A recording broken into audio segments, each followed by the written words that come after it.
Can you make a good living as an illustrator? The short answer is yes, definitely. But not all illustrators do make a good living. Hard work is important and talent is nice to have, but it's not just about working hard and it's not just about talent. There are plenty of hard-working illustrators that never reach the popularity that they want, and there are many more talented artists that struggle to find work. I think it's important to take a step back regularly and think about the strategy for your portfolio. Think about who commissioned the kinds of work that you're making. I've seen people that work incredibly hard making work that they like, but it's not necessarily commercially appealing, and they don't really know what they're doing wrong. They have all the passion and they work hard, but the planning and strategy lets them down. You have to be willing to have a diverse portfolio that's suitable for all different kinds of projects. Some people start with a specific goal, children's books, for example. And it's fine to have that as a goal, but if you only make work suitable for children's books, you are cutting out a lot of other potential work. There are whole areas of the industry that you'll never be considered for. There are more lucrative areas of illustration for sure, and you might think it's a good idea to aim your portfolio at just the highest paying advertising jobs, but I don't think that's a good idea. It's great to have a goal, and it's great to be focused on that goal, but don't exclude other possible sources of work and income to chase that one thing. When I tried to be an illustrator, my goal was to be on the front cover of New Scientist magazine. And if my portfolio had been made specifically for that purpose, I probably could have done it.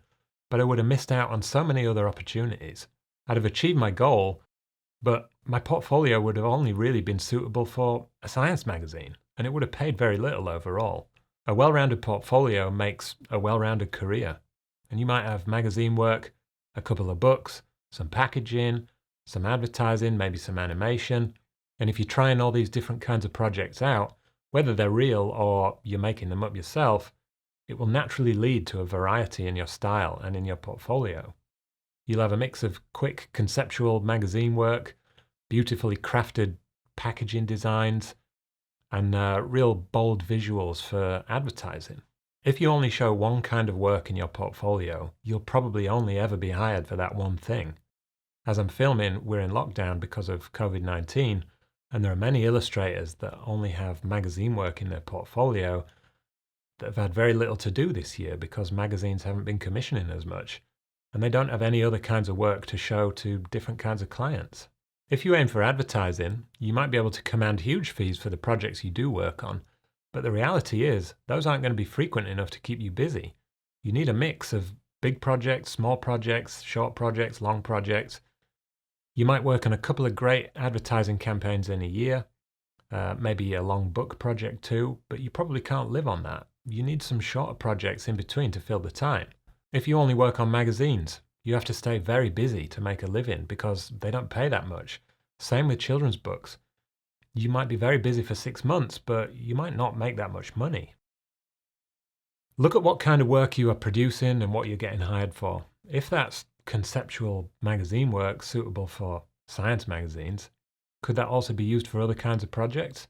Maybe a science book, probably not packaging or an ad campaign for a car. For an illustrator, no one type of work is more important than another. Some pay more for sure, but it all works together to make you money and keep you busy.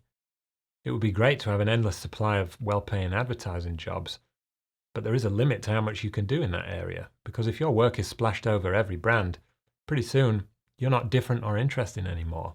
No one will want you. Brands don't want to look like other brands. If you're thinking that you know what kinds of projects you want to work on for the rest of your career and you want to stay laser focused on that, you might be right. But as a new artist, what's the harm in trying them all out? Because I don't think you will really know until you have tried them all out. Let me know what you think. And check out these other videos.